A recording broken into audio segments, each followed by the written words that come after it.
Oke, Assalamualaikum warahmatullahi wabarakatuh. Salam pelajar Indonesia. Oke, sahabat-sahabat, pada malam hari ini kita sedang ngopi-ngopi santai sambil mencari inspirasi, sambil berdiskusi ya.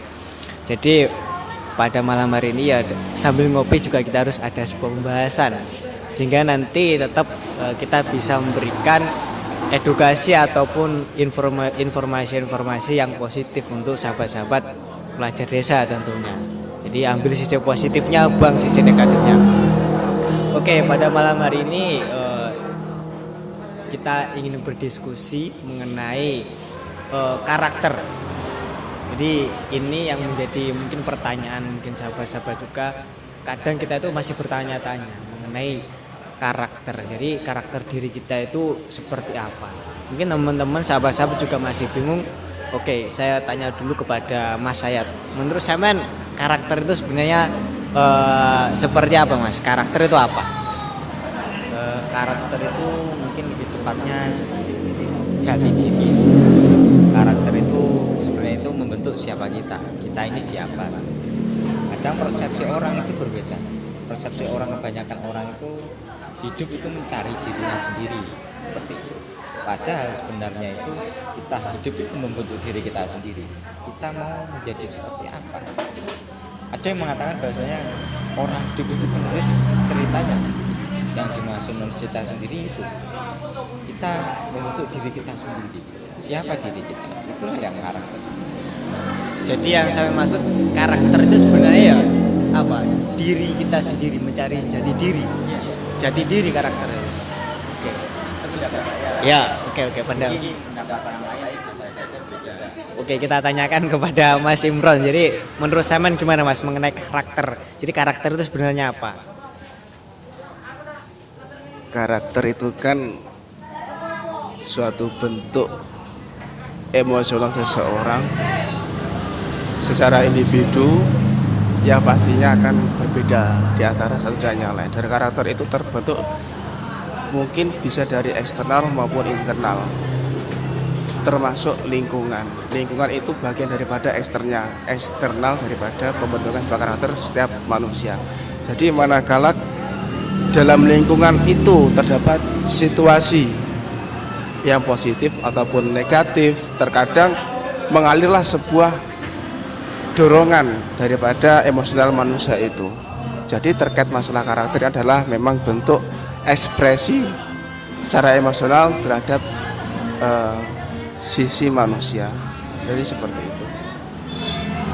Oke, itu tadi ada dua pendapat mengenai pemahaman mengenai karakter. Jadi karakter tadi ada jadi diri, terus ada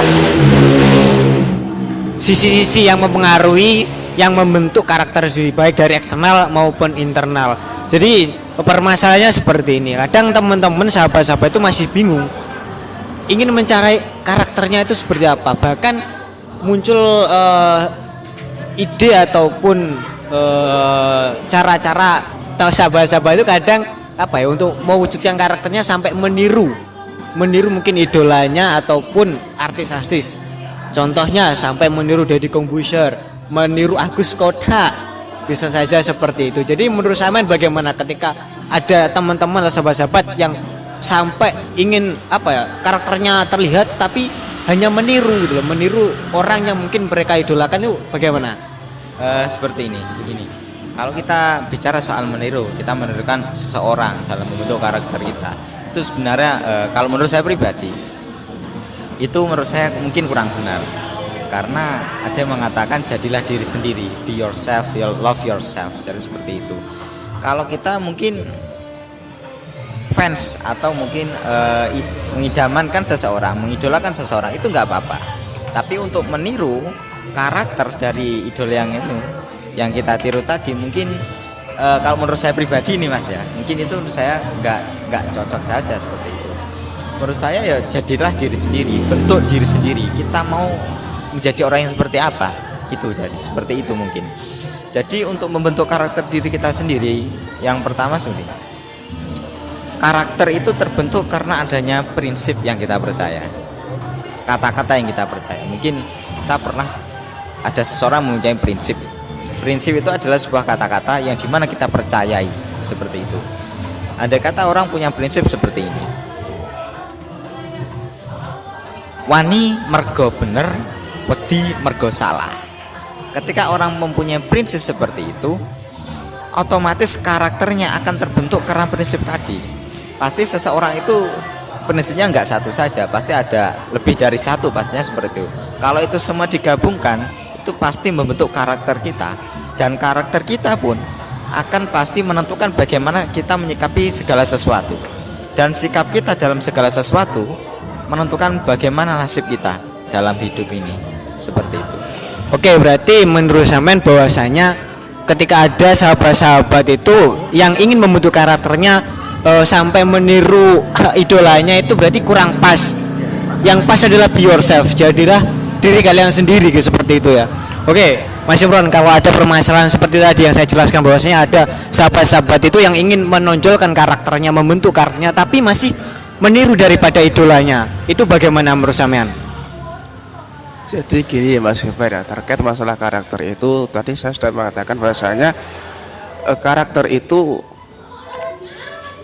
ada sebuah indikasi bahwasanya ada dorongan eksternal, ada juga dorongan internal. Contoh dorongan eksternal adalah bagaimana dia itu dengan situasi lingkungan yang intinya pada saat itu ia itu sedang berkerumun dengan seseorang, dan setiap harinya itu mempengaruhi. Contoh kecil daripada karakter itu terbentuk mulai sejak dini, yang pada artinya dia itu menirukan sebuah gaya seperti melayani seorang dewasa, kemudian sehingga dia itu terbentuk secara seperti alami, dan karakter itu terbentuk sejak dini. Iya. Kemudian apakah contoh yang dimaksud dengan karakter internal? Internal itu contohnya semisal dia tidak ingin mencontoh sisi-sisi dari mana ia melihat keadaan yang berbeda, karena ia ingin memiliki perubahan, maka karakter itu bisa diubah dengan sendirinya. Ada dorongan internalnya. Jadi seperti itu terkait masalah karakter. Kemudian untuk menentukan mungkin idolanya ataupun seperti yang lain, karena memang ia ingin seperti menurunkan karakternya seperti itu, dia mengidolakan karakternya seperti itu, maka termasuk lingkungan tadi yang ia lihat, lingkungan tadi yang ia anggap itu menurut ia itu baik, maka karakter itu mungkin secara tidak langsung melekat di dalam pribadinya. Jadi seperti itu untuk pendapat saya pribadi. Oke, jadi berarti intinya karakter itu ya ada sebab akibat yang menyebabkan dia itu terbentuk seperti itu. Ada yang mungkin daripada dia berkumpul dengan siapa, lingkungan seperti apa, juga mungkin dari dorongan dari diri sendiri, seperti itu. Dikatakan tadi juga kapan karakter itu terbentuk. Tadi Mas Imron mengatakan ya bisa jadi dari dini. Nah, seperti itu. Jadi kalau mengenai kapan karakter itu terbentuk, otomatis berbicara mengenai lingkungan awal daripada sahabat-sahabat itu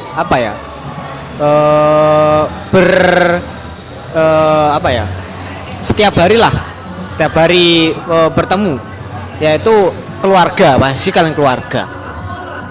Nah, di sini kan pasti peran daripada keluarga sangat penting untuk membentuk karakter daripada anak tersebut.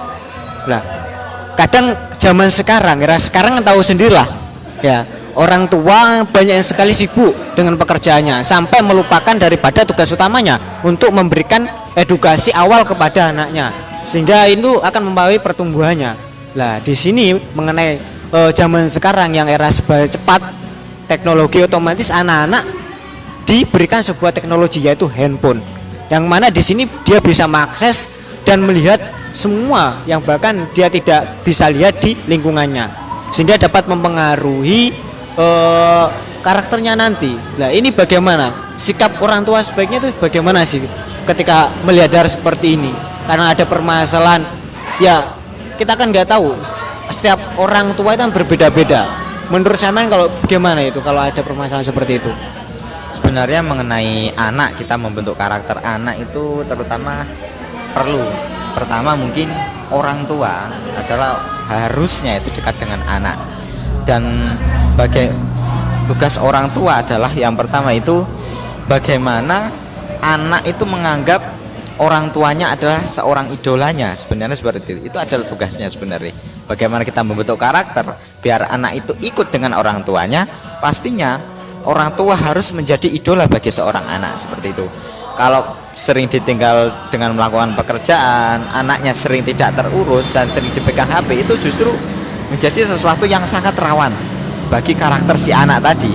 Karena nggak ada yang namanya pendampingan ketika memegang handphone. Dan sebenarnya kalau menurut saya pribadi nih mas, mungkin menurut orang berbeda. Seorang anak itu kalau dipegang HP harus bisa berpikir secara nalar dan secara sedikit dewasa, mungkin seperti itu. Bisa membedakan mana yang baik dan mana yang buruk. Itu batasan, mungkin itu sebagai tabir atau batasan kapan anak harus bisa pegang HP, seperti itu. Kita tidak melihat usianya, tapi kita melihat dari usia mentalnya, usia pikirannya, seperti itu. Kalau masalah tentang HP untuk anak-anak, jadi tugas orang tua itu tadi yang paling utama. Secara mendasar mungkin bagaimana orang tua menjadi idola bagi seorang anak itu. Dan ketika orang tua menjadi idola bagi seorang anak, anak pasti follow ke orang tuanya, bagaimana sikap orang tua. Jadi dan ketika sudah follow seorang anak kepada orang tua, maka tugas orang tua adalah memberikan contoh dan memberikan arahan yang baik kepada anak, seperti itu. Oke, berarti yang saya tangkap sebenarnya peran orang tua ketika mendidik anak itu, orang tua itu sebagai idola pertama untuk kedepannya menjadi contoh ketika anak itu membentuk sebuah karakternya, seperti itu. Nah, kalau menurut saya bagaimana mas mengenai hal tersebut? Bahwasanya lingkungan pertama yang mempengaruhi karakter anak adalah daripada orang tua, tetapi permasalahannya adalah orang tua sibuk dengan pekerjaannya. Ini bagaimana kalau menurut Samian? Sangat penting sekali ya terkait masalah pembahasan karakter ini, bahwa memang tidaklah mudah membentuk karakter yang baik. Dalam artian permasalahan ini bukan permasalahan yang sedikit, tapi banyak sekali. Sekarang di zaman sekarang ini banyak orang tua yang memang mungkin sibuk dari pekerjaannya sehingga meninggalkan anaknya di rumah tanpa sepengetahuan atau pengawasan orang tua. Nah, dalam hal ini memang harapan orang tua itu memiliki keinginan anak itu berkarakter yang baik, positif, kan seperti itu. Akan tetapi tidak semuanya kan berjalan lancar.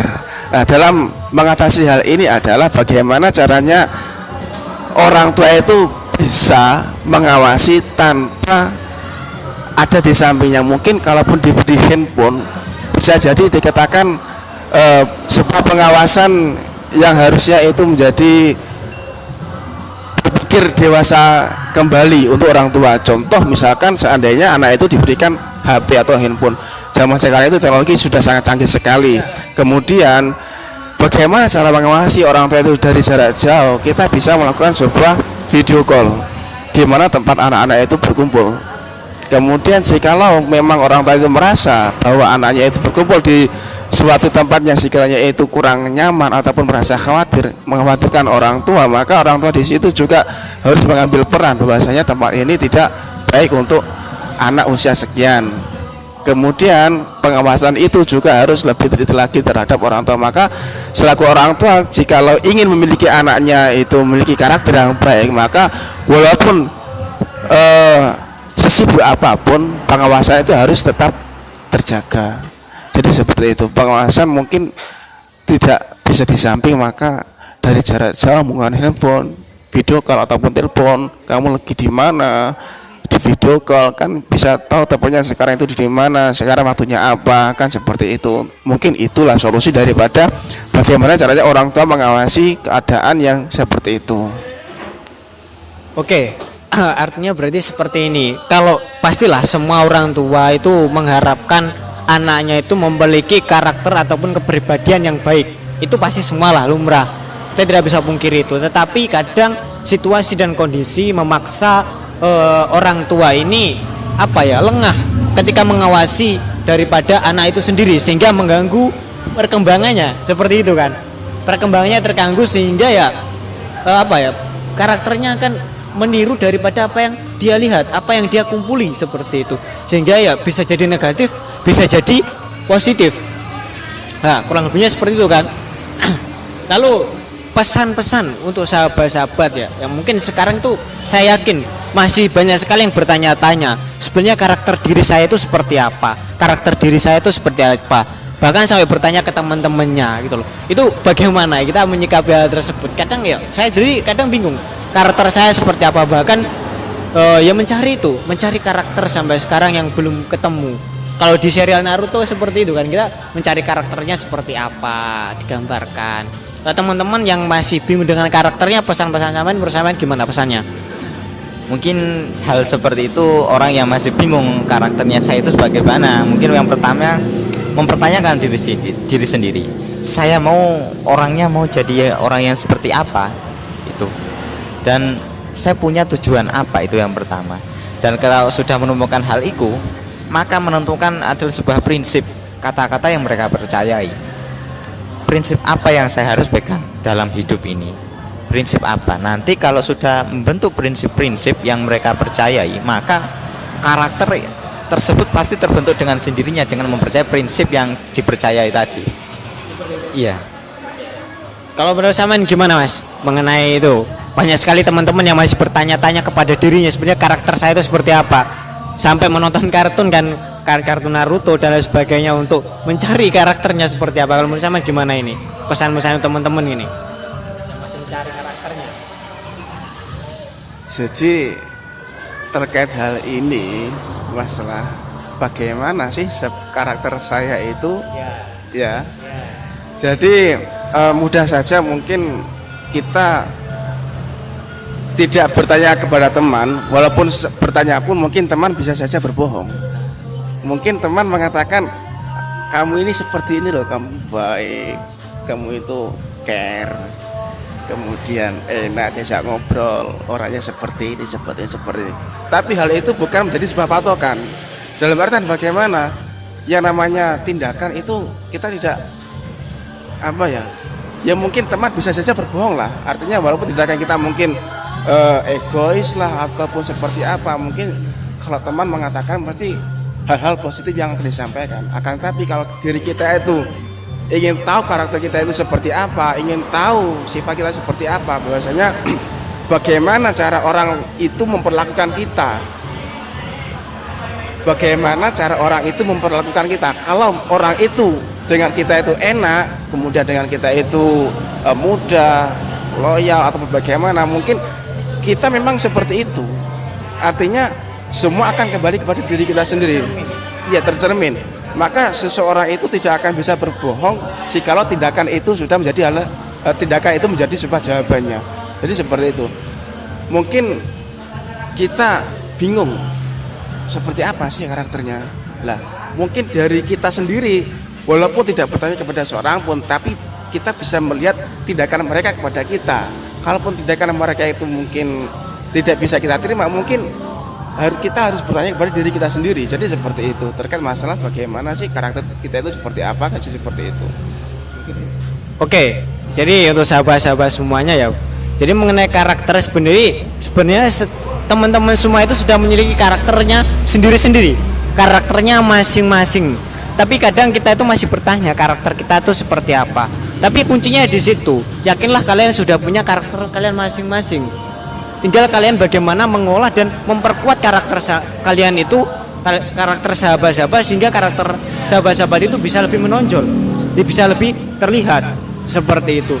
Pesannya tadi adalah be yourself, jadilah diri kalian sendiri, sehingga ya jangan pernah meniru orang lain. Kalau bisa jadilah diri kalian sendiri, itu lebih baik daripada kalian meniru gaya orang lain yang itu tidak menjadikan tercerminan daripada diri sahabat-sahabat semua seperti itu.